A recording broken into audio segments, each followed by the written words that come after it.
Southern California, good afternoon, and welcome to another edition of the SoCal Supreme Sports Show. We have a lot of sports to get into, as this is the last show of 2021. Where's the time gone? Anyway, we have the Rams finally clinching a playoff spot. It took a little while, but they are in the playoffs, and they have ambitions of winning the NFC West. Can they do so? And the Chargers really disappointed me as they lost to the frickin' Texans. I'm about to unleash on the Chargers in a little bit. And the LA Kings, I can't believe it. They're actually surging while the Ducks are kind of struggling, but they're still in second place in the division. And then Paul George is out for 3 to 4 weeks for the Clippers, as it's not looking too good for both LA teams in the NBA. And San Diego State won a bowl game, which is awesome sauce. So, good for them. All that and more here on the SoCal Supreme Sports Show. This is Teran Rodriguez bringing you another edition of the SoCal Supreme Sports Show here on IE Sports Radio, your direct feed for all that is sports.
And what is up, ladies and gentlemen? Welcome to another edition of the SoCal Supreme Sports Show here on IE Sports Radio, your direct feed for all that is sports. Thank you for tuning in on this beautiful Friday afternoon. The sun is out after it was very, very rainy, as I was pretty much caught in that rain yesterday, but I'm okay. I'm still alive, and the sun came up, so without any further delay, let's get on into the Southern California sports action. But first and foremost, we have a word from our sponsors. The first sponsor is the Southern California Warriors semi-pro football team. The world of semi-pro sports is unlike any other sports organization. Players pay to play in hopes of so many different outcomes, whether it's playing to get film trout for professional teams, big-time colleges, or just playing to stay in shape. No matter what, all semi-pro players have one thing in common, and that's playing for the love of the game. The SoCal Warriors have been on a quest to earn titles and give players second chances since 2017. Whether you're in Southern California or anywhere in the world, give semi-pro sports a chance if you love your sport. You may get that second chance you have been waiting for as an athlete. You can follow them on Twitter at SoCal Warriors, on Instagram at SouthernCalifornia_Warriors, and on Facebook by typing in the word Southern California and then Warriors. The second sponsor for IE Sports Radio is Background Check International Businesses. Are you looking to background check a new hire on? Let Kit Freeman take care of that for you. Kit has founded and managed Background Check International since 1994 and is here to help you with the screening process. Contact Kit and let him help make the hiring process that much easier. This business is used for professional background checks and not for the use of any crimes such as identity theft or other illegal activity. Sadly, they do not have Twitter or Instagram, but they do have the Book of Faces, aka Facebook, as you could type in the words background check then international-BCI. They have their website www.bcint.com. And don't forget that IE Sports Radio is on Twitter and on Instagram at IE Sports Radio, and on Facebook by typing the word IE, then sports, then radio. And they also have their website. And when you go to their website, www.iesport.com, www.iesportsradio.com, you will find a Patreon link. For the last 7.5 years, iSports Radio has been bringing you amazing content, ranging from interviewing legendary athletes, coaches, and other authorized personnel, to building tailor-made shows dedicated to all major sports cities around the country. All the while, iSports Radio has continued to be by the fans for the fans, and with your help, iSports Radio is ready to take the next biggest step. When you go to their website, iesportsradio.com, you'll see a Patreon link with 5 different tiers. The first tier starts off at $5 a month, and this donation gets you a shout from all 31 of our shows.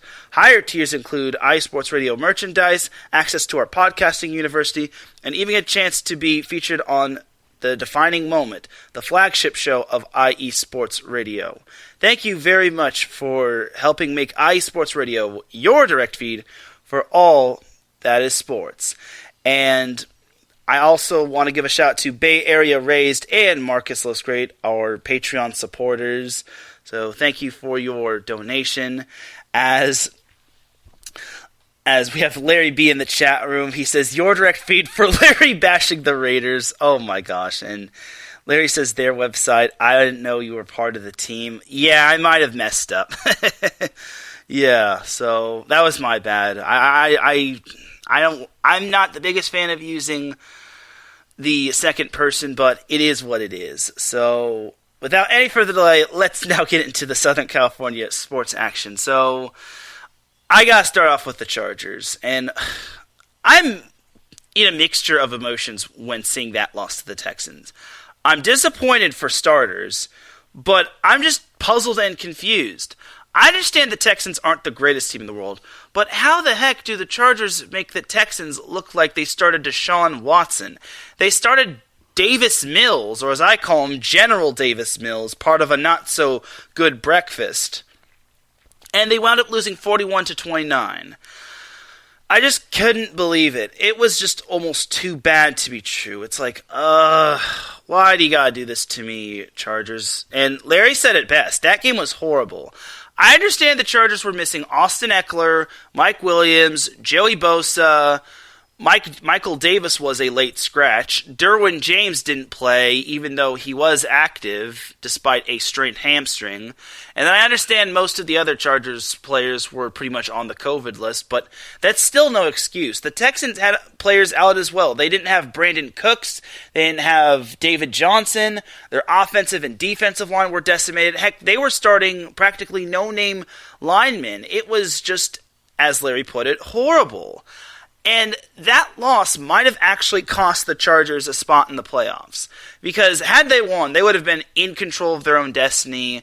And heck, they probably would have needed only win one more remaining of their 2 games. Now it looks like they have to win out in order to make the postseason. And they're no longer in control of their destiny. And it just goes to show you that any team could be any team on any given day. Look at what happened with the Arizona Cardinals. They lost to the Detroit Lions, and look at what happened to... What's another example of an inferior team beating a superior team? I'd probably say, look at the Jets from last year when they took down the Rams. That's the biggest prime example right there. So, everyone has every right to say that the Chargers were the big loser of Week 16, because they were. It's like their playoff hopes went from 76% or 67% down to only 33%. Larry says the Lions tying the Steelers. Well, yes and no. The Steelers didn't have Ben Roethlisberger, but at the same time, they were taking on a Lions team. And I don't think they had Jared Goff as well. So, yeah, I could basically mostly say the Lions tying the Steelers. But that is a good point. But still, for the Chargers, they have no excuse. They now dug themselves into this hole. Now they got to dig their way out of it. So this week, the Chargers will be taking on the Denver Broncos in an AFC West showdown. And like the Chargers, the Broncos are fighting for their playoff lives. If the Broncos do lose, then the Broncos are out of the playoffs. They can't make the playoffs. And it's a miracle that they're still in playoff contention, considering they don't have Teddy Bridgewater. It gets worse, though, for the Broncos. They're not going to have Bradley Chubb. They're also not going to have Jerry Jeudy, and they're also not going to have a few other players, as they're all on the COVID list. So there's no excuse now for the Chargers. I don't want to hear any excuses for the Chargers. There's no way they should be losing to the Broncos. In addition, the Broncos will not have Teddy Bridgewater, as they're starting Drew Lock. So I really don't want to see the Chargers lose this one, especially to a Broncos team that's pretty much had a paper-soft schedule for the most part. Like, I don't get it. So, yeah, Larry, if they lose, then boy howdy, they don't deserve the playoffs. Like, that pretty much would be the nail in the coffin. Mathematically, the Chargers wouldn't be eliminated from playoff contention if they lose to the Broncos, but their playoff hopes would dwindle down even further. I think it would dwindle down to like 6 or 7%. Because currently they have a 33% chance of making the playoffs. So their playoff hopes went from 2 out of 3 entering Week 16 to 1 out of 3 entering Week 17. So Chargers really have to come up big this week. They still have Justin Herbert, and he will get the services of Mike Williams back. Joey Bosa will all be back. Derwin James is no longer on the injury list. The only ones that are in question, and this one is basically the doubtful category, is Drew Tranquill. He will not be he's listed as doubtful, as he had an injury against the Texans and has not practiced all week. So yeah, it's looking doubtful. And as of recently, the Chargers just recently put Jared Cook, their tight end, on the COVID reserve list, which means now the Chargers are without Donald Parham, who got put on IR because of a concussion, and then now they're going to be without Jared Cook, who's out for this weekend. So it means either Steven Anderson is going to be taking over at tight end, or Trey McKitty, their rookie tight end, who's mainly used for blocking, will be taking over at tight end. So at the very least, the Chargers will have, in terms of their receiving core, Keenan Allen, Mike Williams, Jalen Guyton's back. They won't have to rely on David Moore. Like, I didn't even know he was on the Chargers practice squad until I saw that no Jalen Guyton, no Mike Williams, and then it's like, oh yeah, I forgot, David Moore's a thing. So, and then obviously the Chargers will have Austin Eckler back, as Eckler will definitely be a helpful hand in the run game, even though Justin Jackson did surprisingly well. For those that don't know, Justin Jackson is the all-time rushing leader at Northwestern, and he actually did really good. He was a good receiving back, as he almost had 100 receiving yards, and he rushed for 2 touchdowns, which was really nice, and I think Justin Jackson has solidified his role as a running back too. That's the problem with the Chargers. They don't have a reliable running back too, but I think after the last 2 performances against the Chiefs and the Texans, I think Justin Jackson has fulfilled that running back 2 performance. I'm just going to say this about the Chargers running game. The Chargers need to get rid of Joshua Kelly. I'm sick of him being on the roster. Joshua Kelly fumbled the ball back in Week 15 against the Chiefs. I'm surprised Joshua Kelly is still on the Chargers currently, because he still has not gotten over his case of fumbling the ball. He had a fumble against the Carolina Panthers in Week 3 last year, and then in Week 4 against the Bucs, he fumbled, which eventually gave the Bucs new life, and eventually the Bucs won. I don't want to see Joshua Kelly on this team at the end of this season. He is done. He is gonzo. I don't want him on this team. It's not because he's a UCLA Bruin. It's just that he has not proven himself. We gave him second and third and fourth chances, but he has blown it, he's fumbled it away, and more importantly, he is not that good. Larry Roundtree is better than him. Justin Jackson is miles ahead better than him. And Like, please get rid of Joshua Kelly. I'm sick of him being on our roster. Like, it's nothing against Joshua Kelly, but he keeps making mistakes. It's just bad. I'm tired of this. And this isn't my inner USC coming out and saying this. This is my inner Chargers fan saying this. So please, please, please, Chargers, don't bring back Joshua Kelly. Trade him for cash considerations. And yes, I am mad. After that fumble against the Chiefs, that was it for Joshua Kelly. I officially do not like him anymore.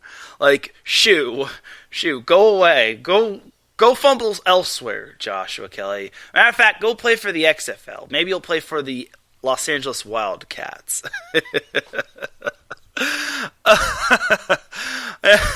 Okay, but going back to the game against the Broncos, I can see the Chargers winning this game. This is basically do or die for the Chargers. Like, their playoffs have officially started, even though the playoffs haven't officially started, but their playoffs have now started.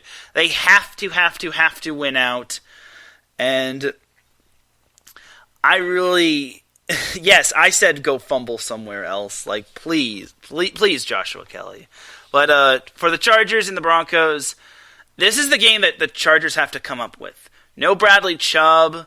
The only concern I have for the Chargers is Patrick Surtain, because that dude has been a beast, and also Justin Simmons has been a beast for the Broncos defensively. So, other than that, my concern for the Chargers is probably the run game. With Drew Lock being out, and then no Tim Patrick, no Jerry Jeudy, I could see the Broncos running the ball more with Javonte Williams and Melvin Gordon. And that has been the Chargers' Achilles heel, because the Chargers have surrendered, 137 rushing yards to Rex Burkhead, and that was just disgusting. This is Rex Burkhead in his 30s. This isn't Rex Burkhead in his prime. So the Chargers really have to slow down the run game. Like, just when I thought the run game was turning the corner, it decides to take a complete nosedive. And they also have to pressurize Drew Lock a whole lot. Like, Bosa has to get in, Uchenna Nwosu has to get in. It will help that the Chargers get their cornerbacks back, all their cornerbacks, with Michael Davis coming back. Asante Samuel Jr. is starting to get his feet back. He did, unfortunately, have a few penalties in the Texans game, but that was a rust penalty, as Matt Money Smith put it, the voice of the Chargers radio. But I think Asante Samuel will be back and to his true form.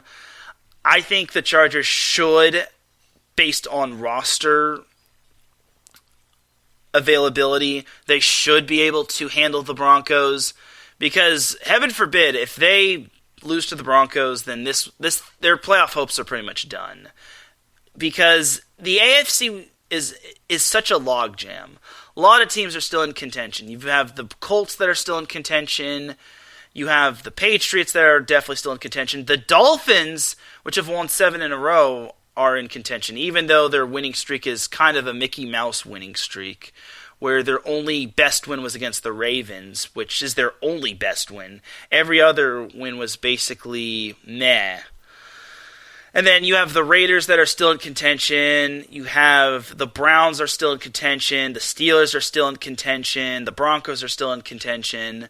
So that's how tight the AFC is. And if the Chargers do win, knock on wood, the Broncos, like I said, are eliminated. So that would be one less team to deal with for the Chargers. But the Chargers need this game. They cannot afford to hold back, and they have to find some way to slow down that Broncos defense. I think that, to me, is probably the selling point for the Broncos. Their defense. Their offense is pretty solid as well, but with Teddy Bridgewater, I mean, he's not the worst quarterback, but he's had a slew of injuries. And he's kind of like the Tyrod Taylor of he's like Tyrod Taylor 2.0. That's basically what I'm getting at. And then, obviously, Drew Lock is Drew Lock. So, you better draft a quarterback, Broncos. But, for me, I have the Chargers winning. The Chargers' defense hasn't been all that good, but they will get Chris Rumph back as well. So, I think the Chargers win 27-20. 27-20. That sounds about right. I think it's going to be a closer game than it needs to be, but I think the Chargers barely squeak this one out. I was going to probably say like maybe 24-20, but I think 27-20 sounds pretty ideal. But then again, I think the Chargers might not have the services of Dustin Hopkins, so kicking field goals could be out of the question, but they still have Tristan Vizcaino, which was wise of the Chargers to keep, despite Vizcaino not kicking all that well. But then again, the Chargers' kicking woes have been a thing since God knows when. So I think for the Chargers, 27-20 with them winning is respectable. So Larry B actually gives me a nice little update. He says, modern day product, Bryce Young is having a great game. He's referring to the Alabama versus Cincinnati college football playoff game. He's 12 for 20 for 130 yards and 2 touchdowns. Yeah, and modern day, Larry and I basically mentioned this on 3 and Out College Edition. Modern day is the national champion in terms of high school football, as they went a perfect 12-0 and they didn't lose any games. They did come close to losing, and that was to Corona Centennial. But other than that, they pretty much cruised throughout most of the way. So Larry says Alabama leads 17-3 over Cincinnati at halftime. So good for Alabama, and good for Bryce Young, who also won the Heisman, which was absolutely amazing. So good job, Bryce Young. He is spreading his wings, and he's taken Alabama to greater heights. So there's that right there, and that's pretty much going to do it for the Chargers portion of the show. Let's jump to the Rams, which I could say a lot of good things about the Rams. They obviously won on Saturday. They beat a scrappy Vikings team 30-23. But I'm just going to say this about Matt Stafford. He was not that great. He had 3 picks, and it looked like he was back in his Detroit days. Like, I was surprised that the Rams won despite a lousy game from Matt Stafford. So I could tell that if fantasy managers were starting Matt Stafford in fantasy, they'd be pulling out their hair. So anyway, for the Rams, they did get the win, and it was amazing, and I'm happy for them, but they probably could have won by a little bit more, as, once again, Matt Stafford only had 197 passing yards. He had 1 touchdown and 3 picks. Fortunately for the Rams, they did get help from Sony Michel, who had himself quite the running game, as Darrell Henderson just came back from the COVID list. So Sony Michel has definitely been a great addition to the Rams running game. But someone else that the Rams might be getting back sooner rather than later is Cam Akers, who tore his Achilles, I think it was his Achilles, in the offseason, and now he has the potential of being back, which is absolutely amazing. So, good stuff.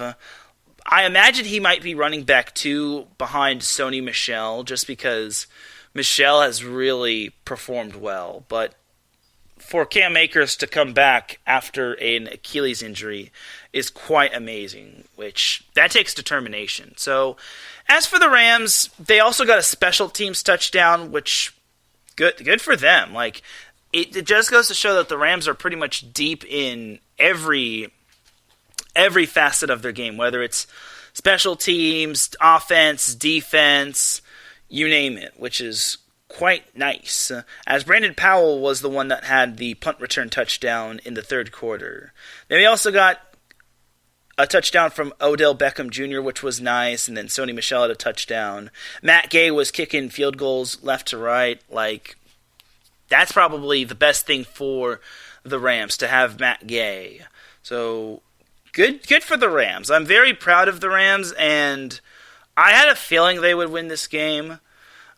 Currently, right now, they are in first place in the NFC West, as they also punched a ticket. Oh, I already said they punched a ticket to the playoffs, but they're in first place ahead of the Cardinals with 2 games remaining. So the Rams will still be on the road this week to take on the Baltimore Ravens. That'll be a 10 a.m. Pacific time game, as they'll be heading up to beautiful Maryland to take on the Baltimore Ravens. So for the Rams, this is going to be an intriguing matchup. Now, I said this game could possibly be an intense game, considering it's the Baltimore Ravens. And they have Lamar Jackson, and the Ravens have been resilient, to say the least. However, Lamar Jackson did not practice yesterday. He practiced in limited fashion, and we don't know what his status is going to be like for this week. So we could be seeing Tyler Huntley, but I can already assure you we're not going to see like Josh Jackson, I think his name was. But either way, the Ravens are it's basically going to be interesting to see what Lamar Jackson is going to be, as he did not practice today, and he's questionable for the game on Sunday, which that would be quite fascinating to see. Like, if they have to go to Tyler Huntley, then so be it. Tyler Huntley did not play last week against the Bengals because he was on the COVID reserve list, and it just goes to show you that COVID is still kicking every team in every league's butt. And I'm starting to really get tired of it. But back to Lamar Jackson, he is questionable, as he logged a limited practice on Wednesday, but then Thursday and Friday he didn't practice, so we'll see if Lamar Jackson does play. This would be a crucial game for the Ravens, as they too are fighting for their playoff lives, as they currently are second in the AFC North, and looking at the playoff scenario right now, they are the 8th seed in the AFC, as they trail the Dolphins, who have the tiebreaker over the Ravens. So, I feel the Ravens have a chance. They definitely have a chance with Lamar Jackson, but I don't see how the Ravens beat the Rams. The Rams are playing great as of late. I am actually quite impressed with how the Rams have turned it around. Like, after they beat the Jaguars, I was concerned with them going forward because they were playing some playoff hopeful teams and talented teams, but ever since that win over the Cardinals, they have really turned their season around, and I think the Rams can actually beat the Ravens on the road. It's going to be very tough, though. You're on the road for the second straight week. You could be facing one of the more electric quarterbacks in Lamar Jackson, and you don't know what quarterback to prepare for. Like, I imagine the Rams are preparing for both Tyler Huntley and Lamar Jackson, but I think for the Rams, they got to be on their toes for this game. Like, this is basically a crucial game for them, not just in terms of making the NFC, but maybe, just maybe, making a push for the number 1 seed. I don't think the Rams will get the number 1 seed, but it's still on the table. I think if the Rams win this game, that puts them even closer to winning the NFC West. So, for me, I think the Rams beat the Ravens. I don't think it'll be easy in any sort of way, but I have the Rams winning. What's a good, respectable score for the Rams versus the Ravens? I have them winning 31-20. I think that sounds like a fair score. I think the Rams win by 2 scores. It won't be easy, but I think the Rams will pull out the win. Because if the Rams win on Sunday, that puts them one step closer to winning the NFC West. Here's the kicker, though. If the Rams win and the Cardinals lose to the Dallas Cowboys, they're playing their best football as of late, the Rams are the NFC West champions. I think it's definitely possible for the Cowboys to beat the Cardinals. This would have been one of those games that the Cowboys would have probably lost, but the Cowboys' defense is balling as of late, and honestly, I would not be surprised to see the Rams pulling out the NFC West title. And that would be huge because that would give them home field advantage for at least the wild card round. But for the Rams, it would just go to show that they have really turned their season around, and they are definitely a special team. I think the Rams have something special going on. I think their turning point was that 3-game losing streak after losing to the Titans, the Niners, and the Packers.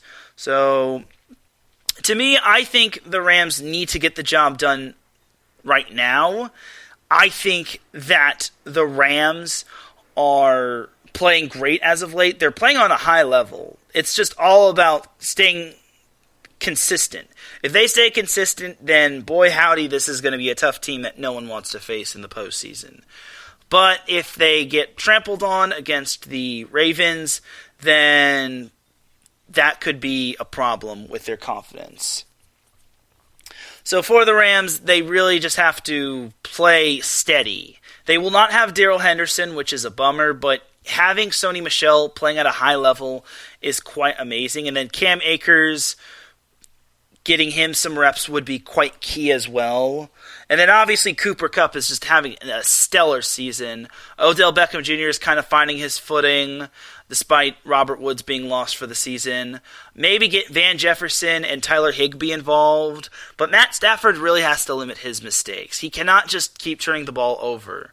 It would really, really, really, really, really, really, really suck if Matt Stafford got exposed and he just had one of his worst games.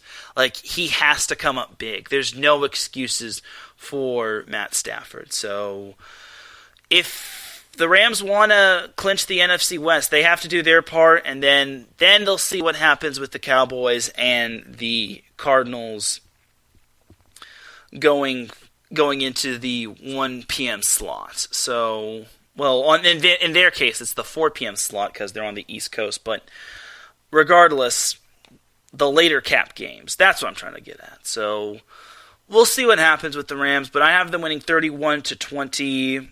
I feel the Rams have something good going on, and I think this could be the week they clinch the NFC West.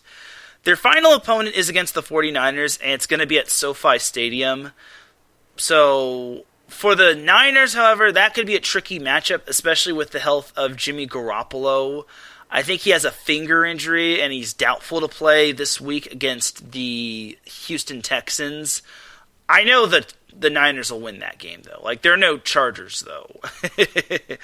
Yeah, so I expect the Niners to win that game, and Week 18 could be interesting with the Rams and the Niners playing. And Larry says the Rams are solid. I totally agree. I think they have, like I said, they've turned their season around ever since that atrocious 3-game losing streak to the Titans, Niners, and Packers. So I'm glad to see the Rams are playing at a high level, and they're taking these talented opponents a lot serious. So we'll see if they can continue their hot streak. So that's going to do it for the Los Angeles Rams portion of the show. Let's jump to the NHL because that's been more promising, except not really for the Ducks today. The Ducks, unfortunately, are down 3-0 to the Vegas Golden Knights. And that's the worst team to be down against because guess who they trail in their division? The Golden Knights. The good news is the Ducks are still in second place in the Pacific Division. The bad news is, however, is that the Golden Knights are still they're gonna be 2 points ahead of the Ducks after today. And then the Calgary Flames are still in hot pursuit of them. No pun intended. So, oh, and Larry says freaking Ducks. Well, it gets worse with the Ducks. They lost last Wednesday against the Vancouver Canucks in overtime, 2-1. They were leading most of the way, and then the Canucks tied it, and then the Canucks won it in overtime, and then I just said pain. And then what was worse is that the Ducks' games against certain opponents, such as the Sharks, the Canucks, the Flames, and the Oilers, all got postponed, and the NHL had to take a major, well, not major, but a 2-week pause because of COVID and whatnot. But before that pause occurred, the Ducks actually lost to the Arizona Coyotes 6-5, and I was very disappointed. It's like, not the Coyotes, man. You can't lose to that team. It's the Coyotes. I want to say they're the worst team in the league. And to lose to that team, yeah, they are. Arizona currently at the moment is the worst team in the NHL, and it's so disappointing. It really is. But again, the Ducks are still in second place in the Pacific Division, but they have to start winning their games. Like, they can't revert back to old Ducks mode. Like, when it comes back, when January rolls around, I want to see the Ducks getting back to their winning ways. So, going into next year, the Ducks play the Colorado Avalanche on the road on Sunday. Then they follow that up with a home game against the Philadelphia Flyers. And then on Thursday, they'll stay at home to take on the Detroit Red Wings. That'll be until the next time SoCal Supreme Sports Show goes live. So I personally think the Ducks can win most of those games, if not all of those games. Because, for starters, the Red Wings are doing okay. They're currently 4th in the Atlantic Division. The Flyers are 5th in the Metropolitan Division. And then the Avalanche are 4th in the Central Division. So those are 3, I guess we'll call them okay teams. Like, maybe mid-tier teams. This isn't trying to disrespect them, but I think they're mid-tier and very beatable. So I understand the Ducks have had injuries. I understand the Ducks have had to deal with COVID. But so are all these other teams. So the Ducks have to get back on track. No more of this goofing off thing. Continue to maintain your spot at the number 2 or 1 position in the Pacific Division. So all in all, though, the Ducks have had lots of great memories with Ryan Getzlaf reaching his 1,000th point with the Anaheim Ducks. And then there was that really amazing trick shot that the Ducks had, which you'd have to look up Ducks and then trick shot goal, and you'd be in awe on that. So I feel if I say it over the airwaves, it's not going to do it any justice. So there's that right there for the Ducks. Now for the LA Kings. Now, the Kings, on the other hand, they actually had won. I actually made a mistake. The Kings did not win 7 in a row. They actually lost to the Golden Knights on Tuesday, so that sucks. So I gotta give myself a mini Dum Dum of the Week award for saying they had won 7 in a row, when in reality they hadn't. So my apologies, everybody. I thought the Kings had won 7 in a row, but they didn't. So I'll take the mini Dum Dum of the Week award. So anyway, so yesterday the Kings managed to get their first win in the Crypto.com arena. I need to get used to saying the Crypto.com arena. You all know how I feel about that name change from Staples Center, but the Kings beat the Canucks yesterday 2-1 in a shootout. But on Tuesday, the Kings lost to the Vegas Golden Knights 6-3. I kind of wish the Kings had actually won that game, but they didn't. And then before the shutdown occurred, the Kings beat the Washington Capitals 3-2, and then they lost to the Carolina Hurricanes 5-1, and then they beat the Florida Panthers 4-1. So yeah, that was my bad when it came to the Kings. When it came to the Kings having won 7 straight, that was complete fake news. I'll edit that in the description. So there's that. As for the Kings currently in the Pacific Division, they're trying to climb. They're currently 6th in the Pacific Division, as they are tied with San Jose for 5th place with 35 points. The only difference is that the Kings' record is not as good as the San Jose Sharks' record. So the Kings still have time. They're only 2 back of Edmonton, and they're 3 back of Calgary. And they have plenty of time to catch up. And I don't mean to say this in a negative way, and this is no offense to the Seattle Kraken, but at least the Kings aren't the Kraken.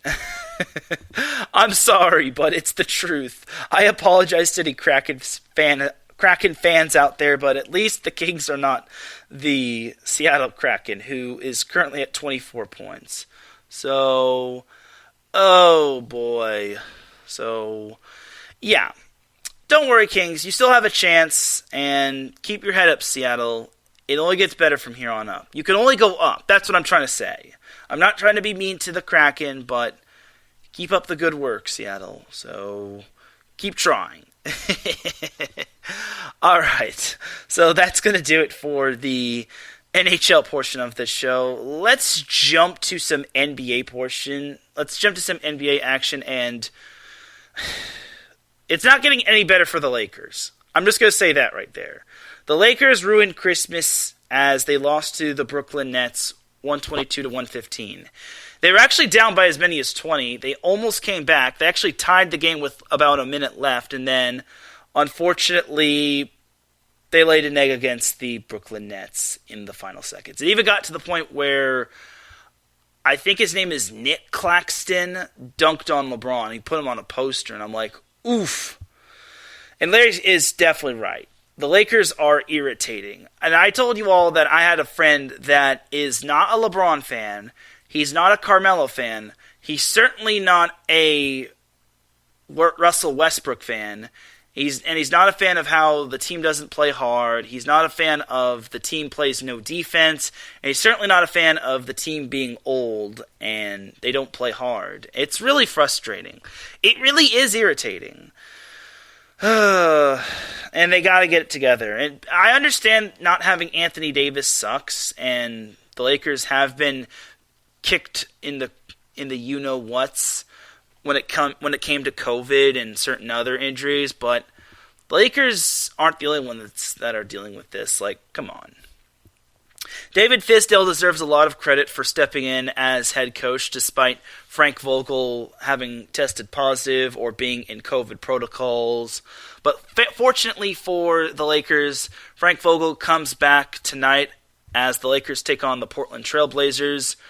Prior to that, the Lakers lost to the Grizzlies this past Wednesday, losing 104-99. Ja Morant and LeBron James were basically going at it. It was basically a duel for the ages. Unfortunately for the Lakers, Ja Morant came out on top. The Lakers did beat the Houston Rockets 132-123.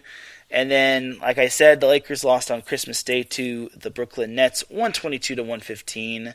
The Lakers then got decimated by the San Antonio Spurs last Thursday 138-110. Very ugly game. And then the game prior, the Lakers lost to the Phoenix Suns 108-90.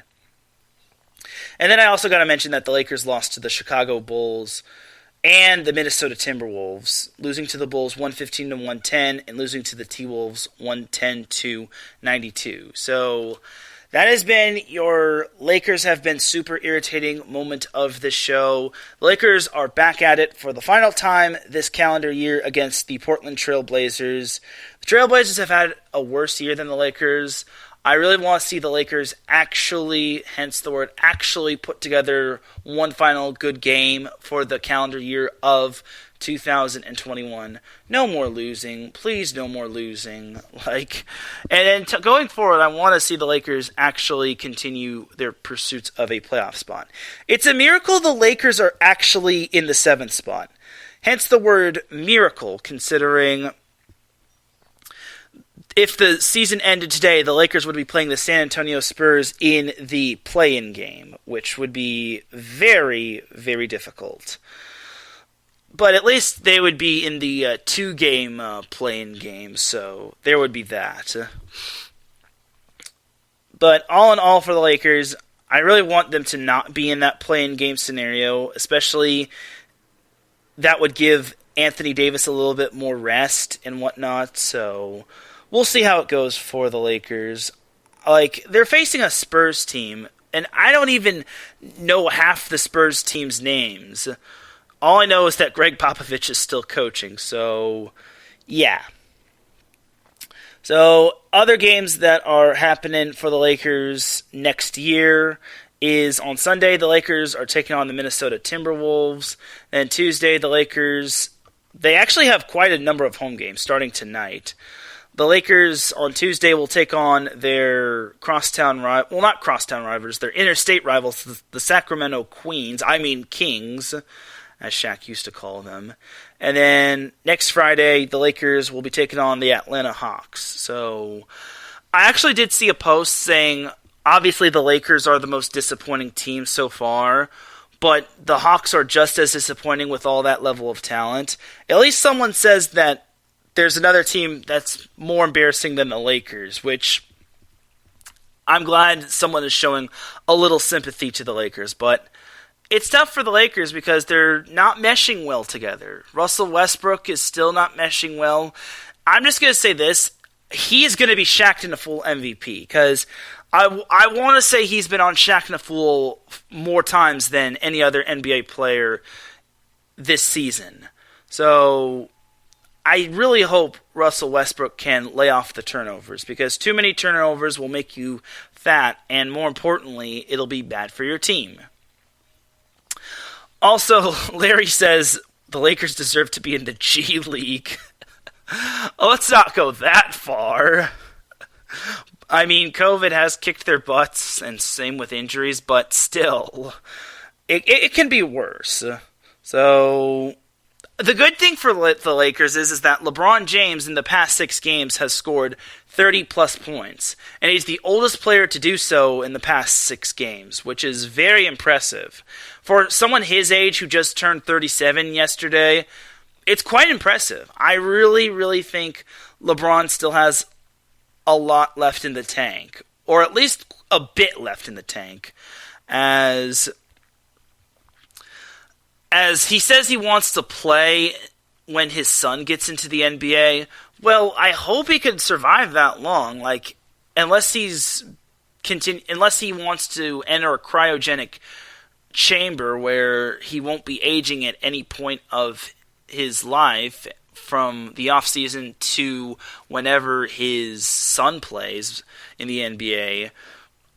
I don't know how long LeBron could last. I will say this about LeBron. He did surpass 36,000 points, and he's not too far off from surpassing Karl Malone on the all-time scoring points list in terms of the NBA.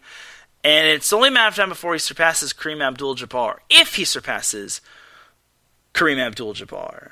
And Larry says the Lakers look like the Raiders, and he says every time I see the In the Hunt graphic on TV and I see the Raiders there, I'm like, how? That's how I let you all know when you said that about the Lakers currently being in the 7th spot. That's pretty funny right there. And yeah, that's how he felt when he said the Lakers are currently in the 7th spot, and how he felt when the Raiders are currently in the hunt for the NFL playoffs. So, yeah, it's been rough times for the Lakers. I really pray they turn it around. Like, please turn it around next calendar year. No more of this losing garbage. Like, the Lakers are just too proud of an organization to continue to lose. Like, please. And we also have to appreciate LeBron until he retires, because you never know what could happen. Just like how we should have appreciated Kobe more before he retired. And he had that monster game in his last game, and yeah. And by the way, something our iSports Radio colleague Angela Winstead brought up on Twitter is that when LeBron James and Kobe Bryant dapped with one another or embraced with one another on the court, that was 2 years ago. That was, I believe, on LeBron James's birthday, or it was on the 29th, the day before LeBron's birthday. And man, that brought back so many memories. And it also made me feel a little heartbroken because obviously that was 2 years ago, back in 2019. And then, unfortunately, we all know what happened in 2020 in January. So, yeah, it just brought back a lot of nostalgia, but it also kind of brought back a little heartbreak. So, there's that. Before I get a little bit sappy, let's jump on into the Clippers. So, the Clippers have also kind of been up and down. They, unfortunately, lost Paul George for 3 to 4 weeks, as they found that out on Christmas Day, and that's probably the worst Christmas gift the Clippers had ever gotten, as the Clippers are now without Paul George for 3 to 4 weeks. They're currently without Kawhi Leonard, who I imagine he might be out most of the year, if not all of the year, but for losing Paul George, that's not good for the Clippers because, well, they're already without one superstar, but being without two, we'll have to see. But he's going to get reevaluated in those said 3 to 4 weeks, but we'll have to see what happens to the Clippers going forward. The good news is that the Clippers are starting to be a little resilient without Paul George, as this past Wednesday, the Clippers defeated the Boston Celtics 91-82, sweeping the said series against the Celtics. This past Monday, the Clippers lost to the Brooklyn Nets 124-108, and this past Sunday, the Clippers lost to the Denver Nuggets 103-100. That was actually a tight game, and the Clippers actually almost came back from a first-half deficit, but just fell short. Last Wednesday, the Clippers beat the Kings 105-89, and then last Monday, the Clippers lost to the San Antonio Spurs 116-92. So that was tough. And then on December 18th, the Clippers lost to the Oklahoma City Thunder 104-103, which was definitely a heartbreaker. Well, we thought the Lakers had trouble with the Thunder, so poor Clippers. Anyway, so the Clippers tonight, they take on the Toronto Raptors. Unfortunately, they will not have the services of their coach, as Tyronn Lue has entered COVID health and safety protocols, which is quite a bummer for poor Tyronn Lue. So hopefully it's not too serious. Hopefully it's not like Frank Vogel's situation. So we'll see if the Clippers can beat the Raptors tonight. And then going into next year, the Clippers will stay on the road to take on the Brooklyn Nets on Saturday, aka tomorrow. Then on Monday, the Clippers return home to the Crypto.com arena. I'm still getting used to saying that. As the Clippers take on the Minnesota Timberwolves. Then next Thursday, the Clippers hit the road to the Cactus State to take on the Phoenix Suns. And they will not have a game next Friday, which is when I'll be going live. So currently for the Clippers, they are 6th in the Western Conference, as they are 18-17, while the Lakers are 17-19. It's a good thing for the Clippers that they are not in the the play-in game portion of the Western Conference, as if the playoffs started today, they would be taking on the Utah Jazz. Now, the Utah Jazz, I'm pretty sure the Jazz would probably beat the Clippers at full strength, well, with their current roster. Like, currently, if the Clippers and the Jazz played in a 7-game series, I think the Jazz would win probably in 5 or 6. But I'm looking too far ahead into the playoffs. You also have to keep in mind that the Jazz were the ones that the Clippers eliminated last year in the conference semifinals. So there was that right there. So I think that pretty much wraps it up for the NBA portion, as both the Clippers and Lakers are not doing good. So let's take ourselves a quick little commercial breaky break. And when we come back, we've got some NCAA football to talk, as we also have some NCAA men's basketball to talk, even though we've been having some games postponed due to COVID. And then we also have the Dum Dum of the Week award for the last time in 2021 coming up. So you are listening to the SoCal Supreme Sports Show here on IE Sports Radio, your direct feed for all that sports. We'll be right back after this.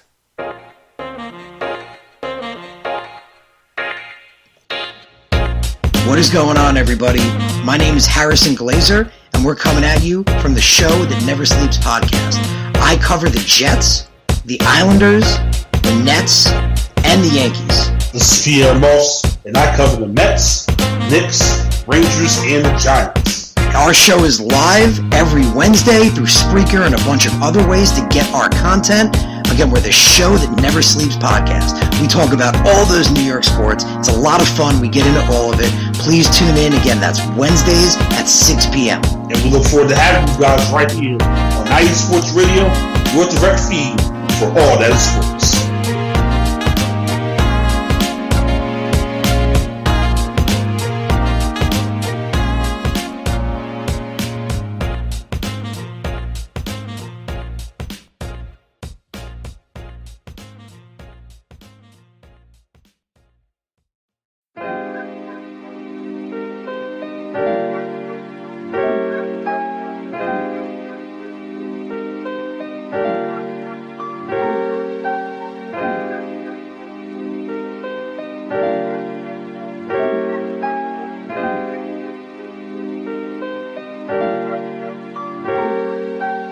Hello, ladies and gentlemen. My name is Davidson. It's your boy, Dentarius Lava. And we are the hosts of Fast Break here on IE Sports Radio, where we discuss everything in the world of basketball from prep to the pros. You guys should definitely check us out, man. Sunday, 8 p.m. Eastern, 5 p.m. Pacific. We got all the basketball information you guys need, so we look forward to you guys listening in. And please do, because we are the best basketball show on this side of the Mississippi. And please do check us out on Twitter at FastBreakISR. D-Lock, where's our time again? 8 p.m. Eastern, 5 p.m. Pacific. That give you guys plenty of time on a Sunday. Tune in.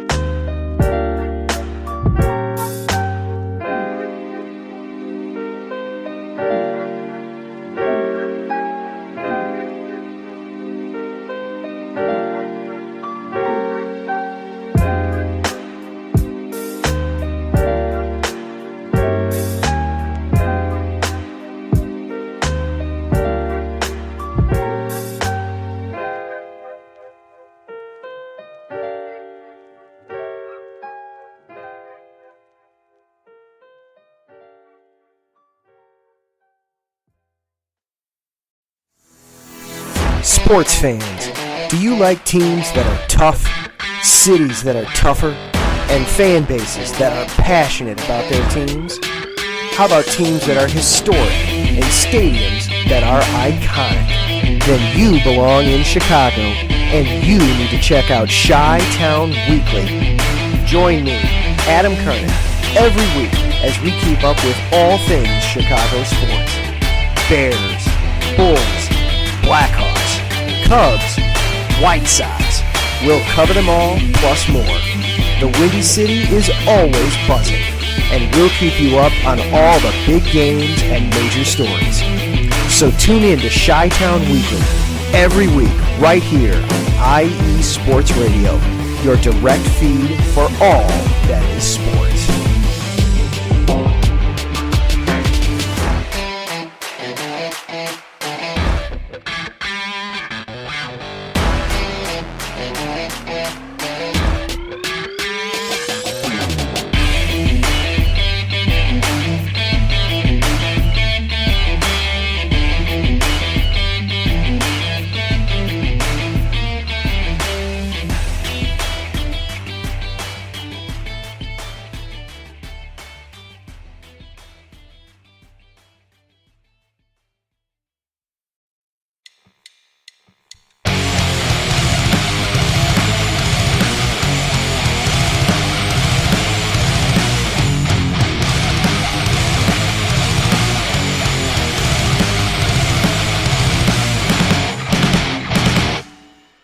College football, and do you want to hear a college football show dedicated to all that is college football, including junior college and the CCCAA and the NJCAA, the NAIA, and the NCAA, including Division III, Division II, Division I AA in the FCS, and Division I A in the FBS. Well then, look no further. Join myself, Larry B., and my colleagues, Mr. H-Town Blake Henley, and Mr. Christian Espinoza, each week during the college football season for the latest in college football on 3 and Out College Edition, right here on IE Sports Radio, your direct feed for all that is sports.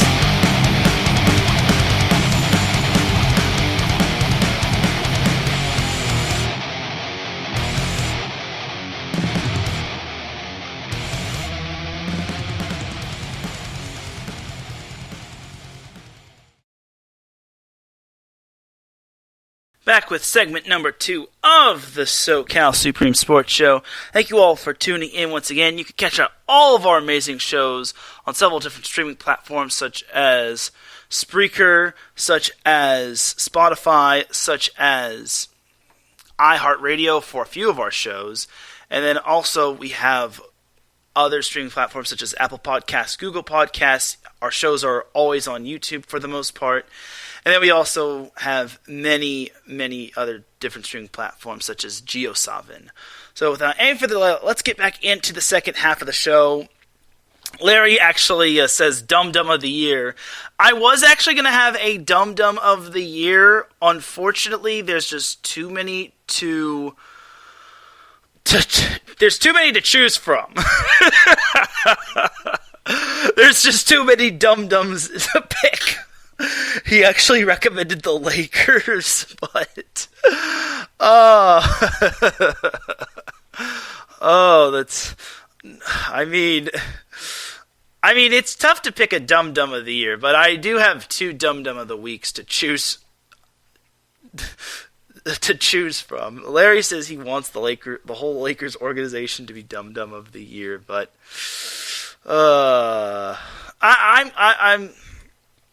I'll spare having a Dum Dum of the Year, but there will be the Dum Dum of the Week awards to give out, Teran. So now let's jump into some college football before I laugh my head off.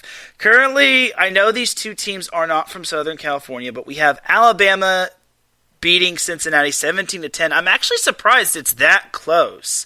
I know Cincinnati has one of the top defenses in the FBS, but I did not think that Alabama would only have 17 points. And I understand Alabama's without one of their wide receivers, but I thought Alabama was like light years ahead of Cincinnati. But, oh well, at least we're getting a solid performance.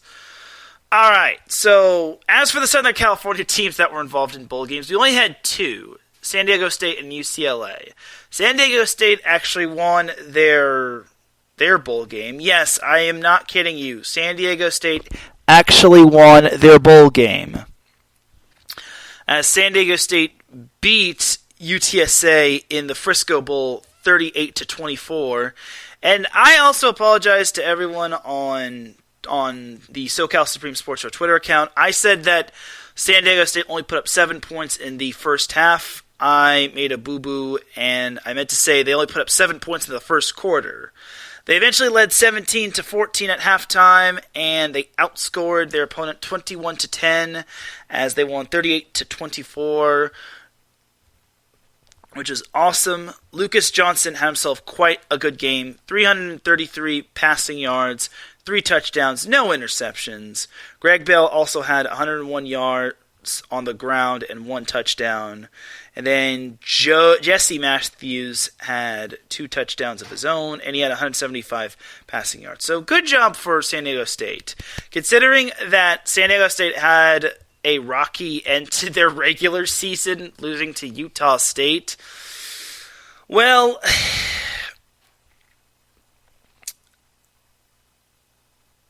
I'm happy San Diego State closed the season out with this type of win, and good for them, honestly. Like, good for them. And I'm very happy for San Diego State. At least they showed consistency, and they also managed to cross 10-plus wins. So, great job, San Diego State.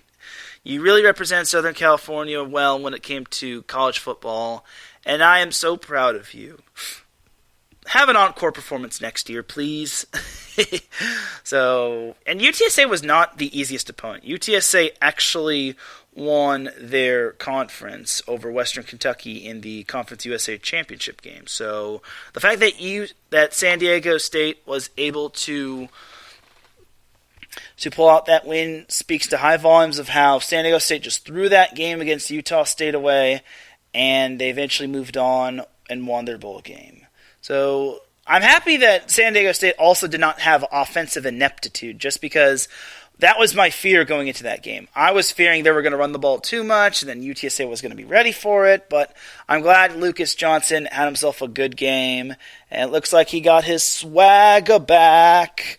I'm not going to go there, but good job for San Diego State, and good job for Lucas Johnson. So there's that. As for UCLA, who was supposed to play in the Holiday Bowl at Petco Park, unfortunately for UCLA, their game got canceled against NC State. Do you want to know why? Because UCLA had gotten decimated in terms of its COVID situation, which was absolutely just saddening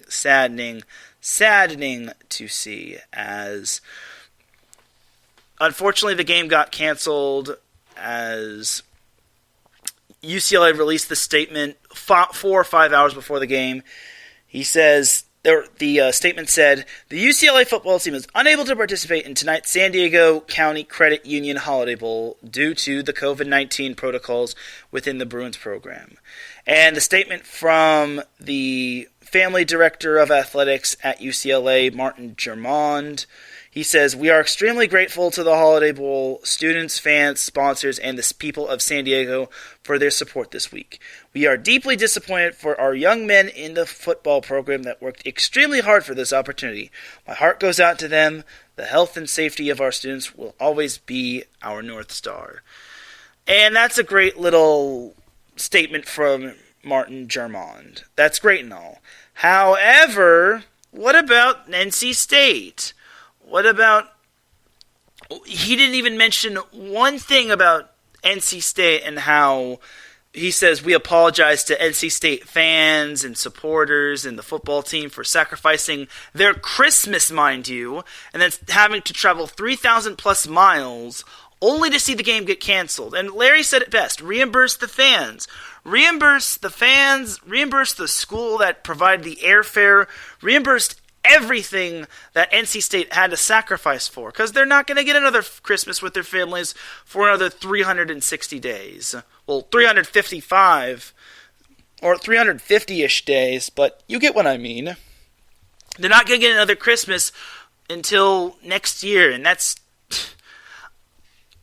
I'm just disappointed on how this thing unfolded. The funny thing is that I guess the commissioners from the Holiday Bowl actually reached out to San Diego State's athletic director and asked if San Diego State would like to partake in the Holiday Bowl. And the athletic director from San Diego State gave this as a quick little response. No. First of all, why are we giving San Diego State a second bowl game? Yes, I am happy that San Diego State would get another bowl game, or the inner SoCal fan in me would be happy, but why? I don't get it. Why aren't you asking a team that wasn't bowl game eligible? Why aren't you asking the second highest ranked opponent in terms of RPI and strength of schedule and whatnot? But why are you literally asking a team that already played in a bowl game? Now, if San Diego State didn't get to play in their bowl game in the Frisco Bowl, I'd say go ahead and ask them. But San Diego State should not be playing in 2 bowl games. Unless you want them to make history, but still, it's like, do better, people, come on. Like, at least ask Cal to participate in it. Or USC. Even though I don't think they'd last a minute with NC State. Especially with how bad the Pac-12 is when it comes to bowl games. Oh, Nelly. I don't even think are there any other... Oh, no, there's Utah, I forgot there's Utah when it comes to the Pac-12 and bowl games. I was going to say, is there any other Pac-12 teams participating in any more bowl games? Because I don't think the Pac-12 has won a bowl game this year. And that is very surprising. I know Washington State lost today to to, I think, Central Michigan, my bad. They lost 24-21. I'm kind of not surprised because I picked Central Michigan to win, even though Central Michigan's star wide receiver didn't play. It didn't look like he actually played. I forgot his name. It's something Pimple or whatnot. But regardless, Central Michigan did not have the service of Khalil Pimpleton. So maybe he's pursuing the NFL draft. We'll see. Either way, yeah. In terms of the Pac-12, Washington State lost. I know Arizona State lost to Wisconsin, which to me is, it's not really surprising considering Arizona State had a lot of players out because of them pursuing the NFL draft and whatnot, but still. Ooh, my goodness. Like, that should have been probably something the bowl committee should have done. They should have asked for a Pac-12 team to play, another Pac-12 team to play in the Holiday Bowl. Like, why are we asking? I'm still just mind blown that they asked San Diego State. And then Oregon State lost. I forgot about that. Oregon State lost. Washington State lost. Arizona State lost. UCLA didn't partake. Oregon lost. So that just leaves only Utah to possibly win a bowl game for the Pac-12. So better start praying, Utah fans. And that's not me trying to be mean or anything of that sort. Just say, better pray to Utah, Pac-12 fans. And Utah fans better hope they represent the Pac-12 well. So we'll see. But back to the whole Holiday Bowl thing. I feel bad for the NC State fans just because why not reimburse those poor whatchamacallit, the NC State fans and players and personnel that flew out to Southern California just to see the game canceled. Larry said it best, you can't give back time, so give the fans at least something. Like, give them something better, give at least the players something better, but still, Larry said it best, you can't give back time, and I'm disappointed that the whole Holiday Bowl thing didn't get finalized. And I'm surprised UCLA didn't go on with playing that bowl game. I understand they had a COVID protocol within their program, but if they didn't have I was told they also did not have enough players to play in that game. So I understand that situation is tough, and I feel if they had enough players, I think they would have just gone on with it regardless. Kind of like with what happened with San Diego State. San Diego State had practically 20 or so players out with COVID due to COVID protocols in their conference championship game against Utah State. So I imagine if UCLA had enough players to partake in the Holiday Bowl, they would have definitely said, let's just do it. Like, if we lose by 100, then so be it. So I'm pretty sure UCLA just didn't meet the number of players required to play in the game. So it is what it is for UCLA as UCLA ends its season 8-4. They are hopeful that they could extend Chip Kelly, which would be absolutely great for them considering Chip Kelly did help turn around this program. However, I think that would be great if they did. Maybe UCLA could try to find a better coach, but I think Chip Kelly has the Bruins on the right track. We'll have to see what happens next year, though. So there's that. Jumping over to NCAA NCAA basketball, USC is still undefeated, which is great news. You want to know what's the bad news? They're in COVID protocols. Uncle COVID finally caught up to them after COVID kind of decimated UCLA's program, or got within UCLA's program. It got to the point where USC had to cancel their game against Oklahoma State, and I was really looking forward to that game. Oklahoma State was a solid 7-4, but unfortunately, Oklahoma State unfortunately received the message that USC had to deal with COVID protocols, and then that was that for USC versus Oklahoma State. And more importantly, USC's games against Arizona State and Arizona have been postponed.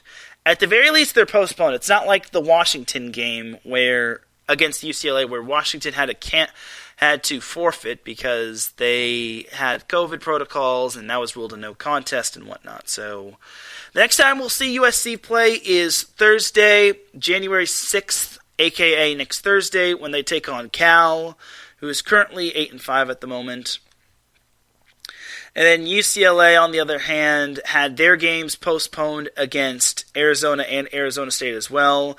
Their games against Alabama State and Cal Poly got canceled, even though I don't think anyone's going to be losing sleep over Cal Poly and Alabama State.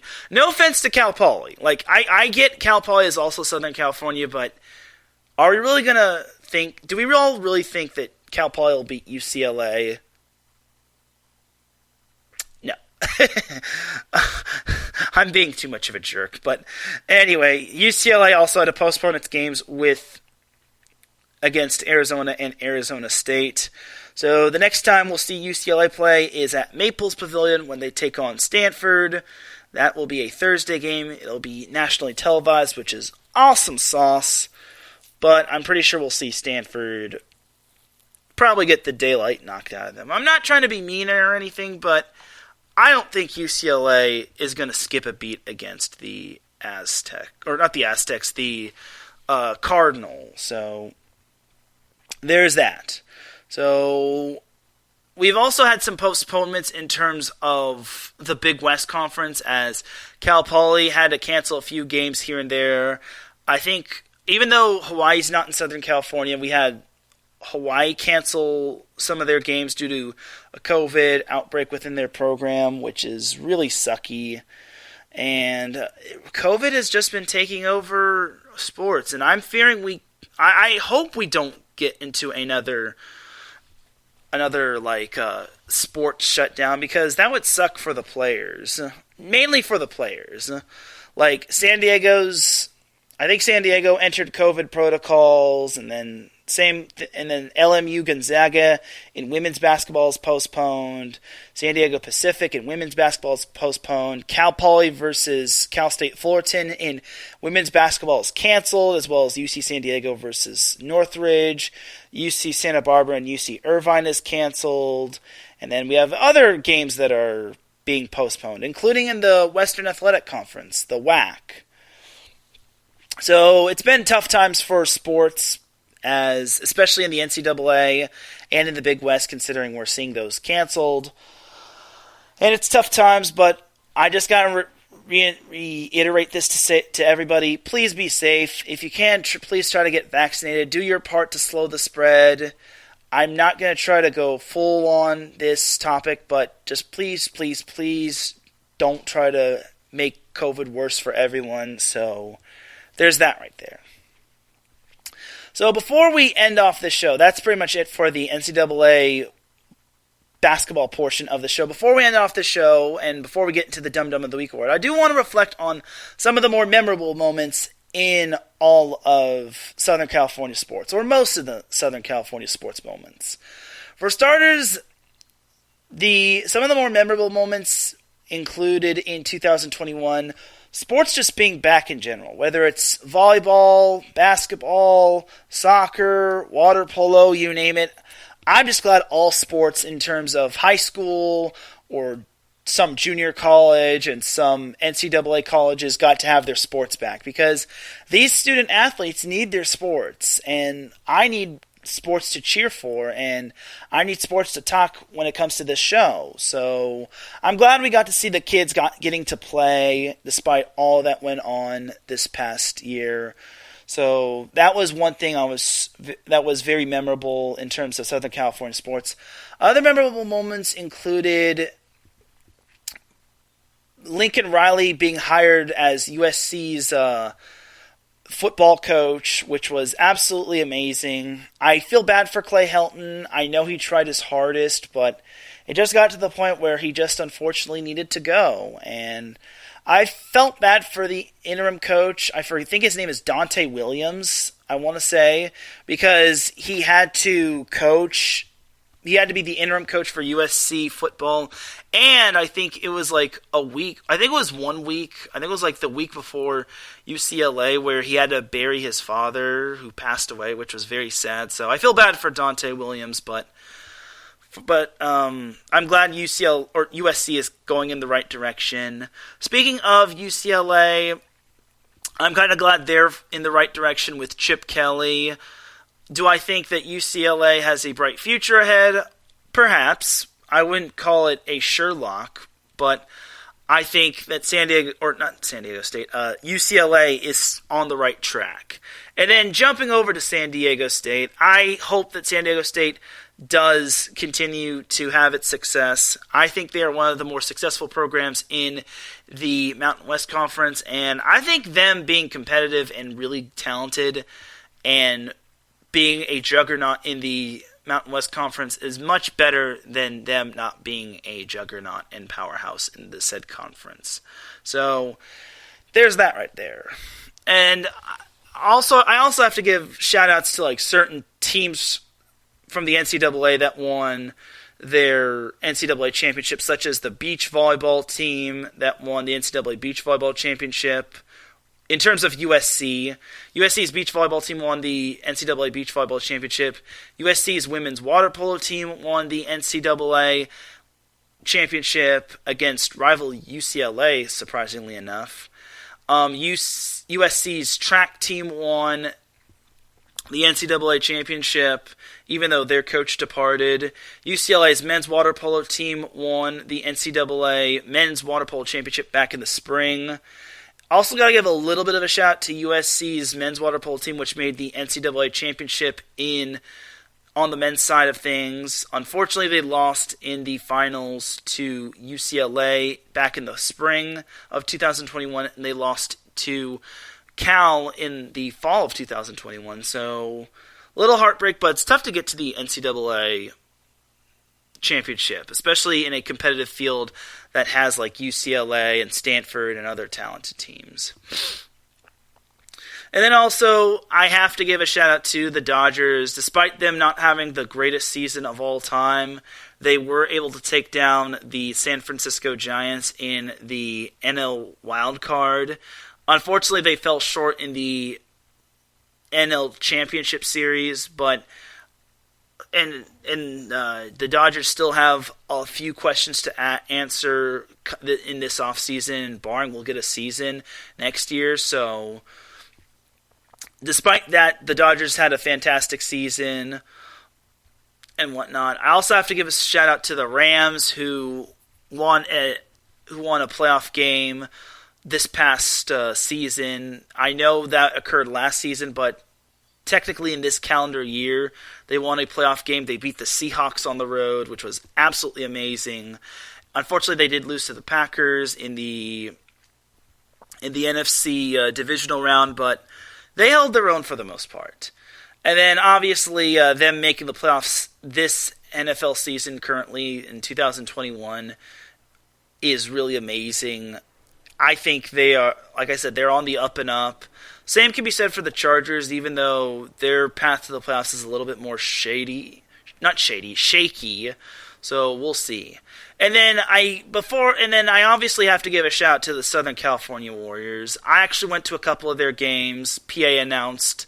I got to see my boy Larry B do his thing defensively, and I enjoyed checking out the Southern California Warriors. I had to give these guys a shout out because number one, they're in Southern California, and number two, Larry B is part of the SoCal Warriors, and then number three, the SoCal Warriors are obviously in Southern California. So I really enjoyed supporting the Southern California Warriors, going all the way out to Fallbrook, and who knows, maybe I'll be back in the near future to see the Southern California Warriors just do their thing. I really enjoyed their first game when they beat the Desert Scorpions. Yeah, I think that was their name, the Desert Scorpions.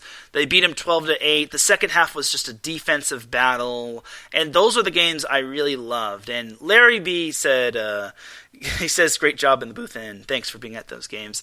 Larry B, as you know, he's a defensive game type of guy, and I honestly couldn't agree more with him. Those are the type of games I love to see, and I think he makes a great point when it comes to you'd rather see a defensive game and whatnot. So I really loved supporting the Southern California Warriors, even though it was just for 2 games. And maybe I'll be able to support them more. And who knows, maybe we'll see them in the postseason having a deep playoff run and maybe winning a championship. So we'll see.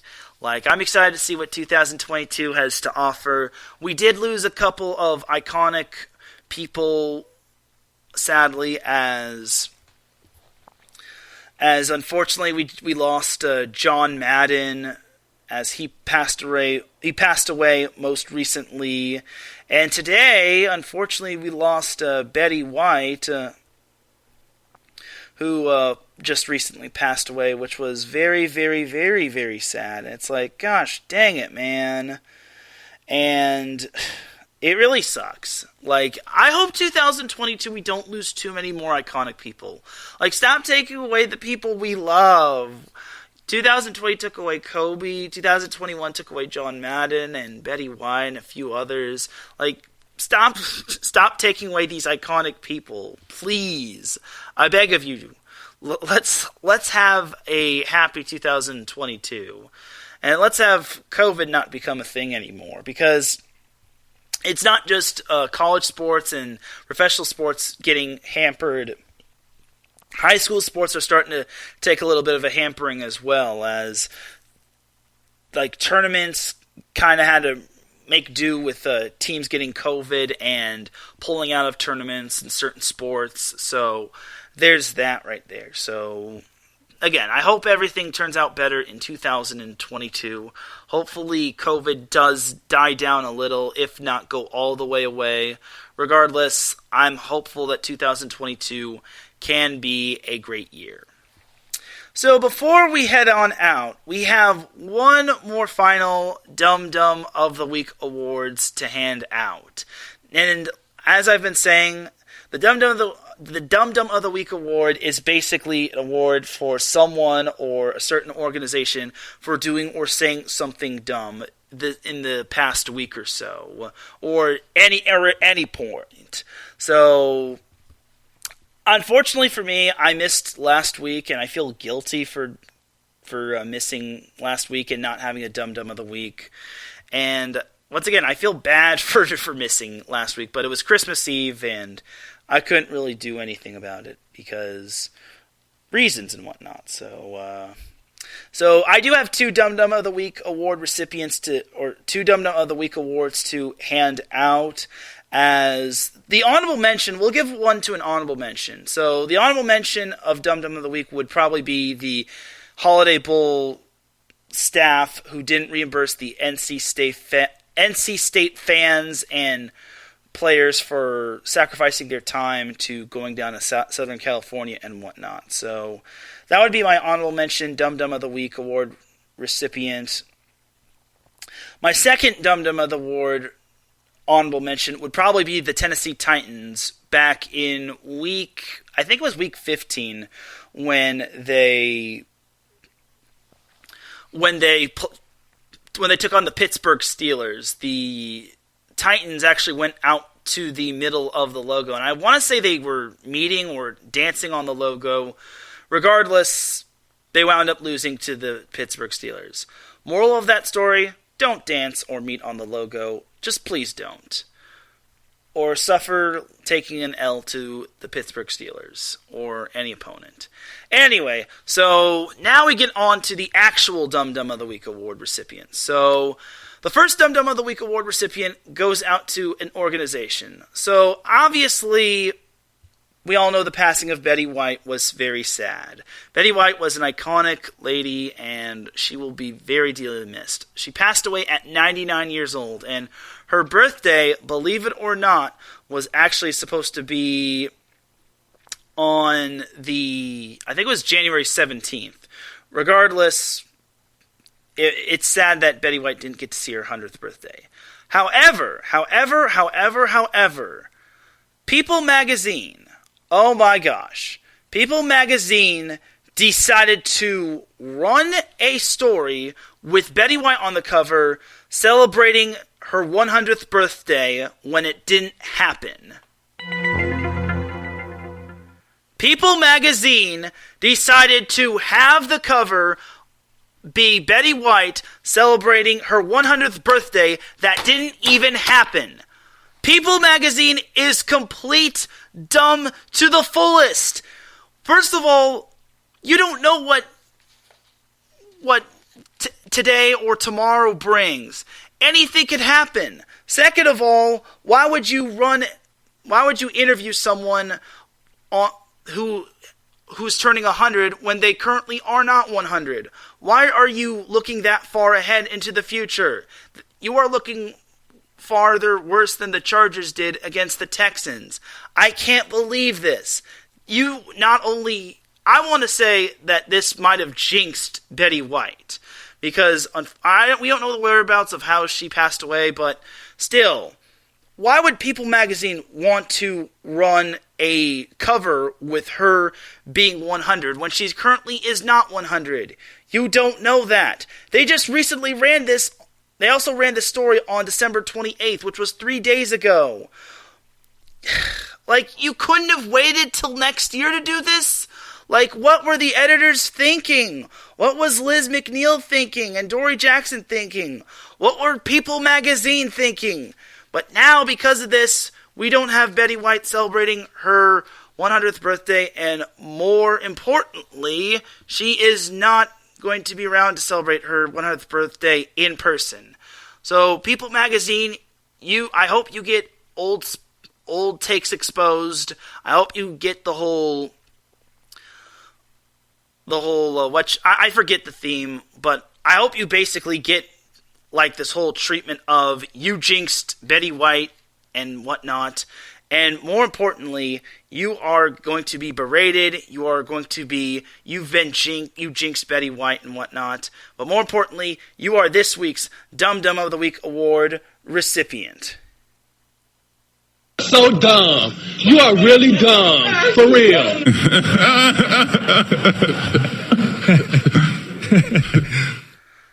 I just don't understand why People Magazine would do a story on Betty White celebrating her 100th birthday when it hadn't even happened. Do they have like a stargazer within their offices? Do they have a crystal ball? Do they have like psychic powers which allows them to look into the future? If they do, then those powers are certainly not working. They are fakes. So that's Dum Dum of the Week award recipient number 1. Number 2, however, is we're going to end this one off on a light note. And this one actually goes out to a game show. So, obviously, people mess up when it comes to spellings. I mess up when it comes to spellings. Everyone is not the best speller in the world. However, Wheel of Fortune. Oh, Wheel of Fortune. You done messed up with this one. So, this one player on Wheel of Fortune made it all the way to the bonus round, and the category was, I think it was like proper name or person or something of that sort. And unfortunately, the person or the contestant was unable to solve the puzzle, and after the buzzer rang, the final puzzle of the final round was Young Jock. However, it turned out that Wheel of Fortune spelt Young Jock incorrectly. So, for those of you that don't know who Young Jock is, he is a rapper. He had a big hit called It's Going Down, and it was a big time hit. I remember playing that during junior high and high school. I also Young Jock, I think he released 2 albums. One was New Jock City, and the second was Mr. Robinson's Neighborhood. I'm exposing my inner nerd rapper. But regardless, Young Jock, I guess, was a solid rapper who came out of the ATL, but still. For some reason whatsoever, Wheel of Fortune decided to spell Young Jock's name incorrectly. It's spelled Y-U-N-G,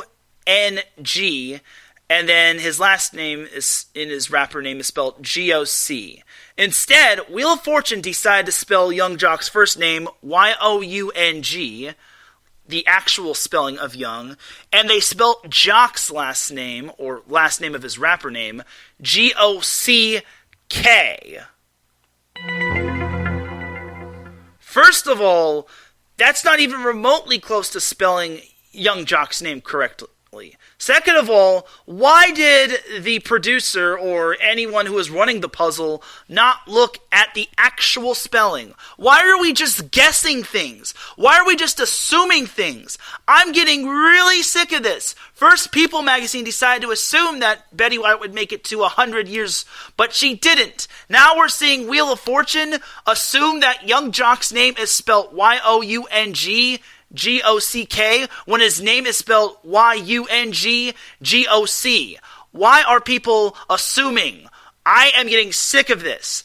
I was told as a journalist, or an up-and-coming journalist, a journalism student in junior college, to never assume. Why are these people in real life assuming? Stop assuming. Stop assuming that things are actually correct when they're not. Check your sources. Please, just please don't. Otherwise, you will be the Dum Dum of the Week award recipient. As for Wheel of Fortune, you not only misspelled Young Jock's name, you got berated on Twitter by Young Jock fans who basically said that's not how you spell Young Jock's name. And you also hoodwinked, bamboozled, led astray, and run amok on the contestant who made it all the way to the final round. I don't think anybody would have guessed that Young Jock was spelt that way. I don't even think if I had been given that puzzle, I would have never known, and I would have called Wheel of Fortune on that right away.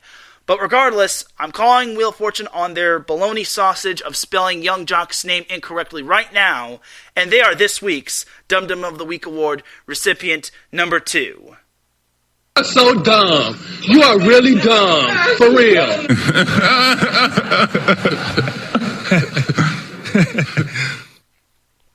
And that, my friends, is all she wrote. Moral of the story, people, please don't assume. Look up things. And I understand I made the mistake of saying that the Kings had won 7 in a row when they didn't. I gave myself the mini Dum Dum of the Week award earlier in the show. I admit that. But please, for the love of good golly gracious, don't assume things in 2022. Just please don't. On that note, before I wrap up, I just want to wish everybody a Happy New Year, and let's all hit the reset button. Let's all have ourselves a great 2022. Let's all please do the right thing. Don't drink and drive. Don't do anything stupid that'll make you Dum Dum of the Week for the first week of 2022. Let's all just be kind to one another. Let's all just be smart about decisions. Let's not all assume. Let's not just make dumb decisions. Let's not. Please. Let's make 2022 something worthy of a memorable year, despite all that's going on with COVID and iconic people passing away. And on that note, that is going to do it for the SoCal Supreme Sports Show. For the last time this year, it's time we get on out of here, because we got a show coming up in about, let's say, 20 minutes. You dig? Thank you, everyone, for tuning in to the SoCal Supreme Sports Show. I also do gotta mention, I do appreciate everyone's support of the SoCal Supreme Sports Show. We celebrated episode 50 of the SoCal Supreme Sports Show, as well as the 1-year anniversary of the SoCal Supreme Sports Show, and I'm very, very grateful to do this show along with Set Point. I really do appreciate everyone's support. If you listen live, I appreciate you. If you listen on the playback, I appreciate you. If you listen at any point of the day, I appreciate you. I appreciate my brother Larry B for being in the chat room. Thank you for tuning in as always. I really do appreciate you, and I appreciate all the work you put into IE Sports Radio. Without you, IE Sports Radio wouldn't be up and running. And I know you say we are IE Sports Radio, but you basically help make IE Sports Radio continue to run. On that note, I would like to wish everybody a Happy New Year. For everyone here at IE Sports Radio, this is Teran Rodriguez signing off for the last time in 2021. You'll have yourself a great weekend. Please be safe. Enjoy the new year responsibly. And I will see you all next year for the SoCal Supreme Sports Show and for Set Point. You'll have yourself a great New Year's Eve. Enjoy the festivities. And just remember, SoCal is for SoCal. Peace!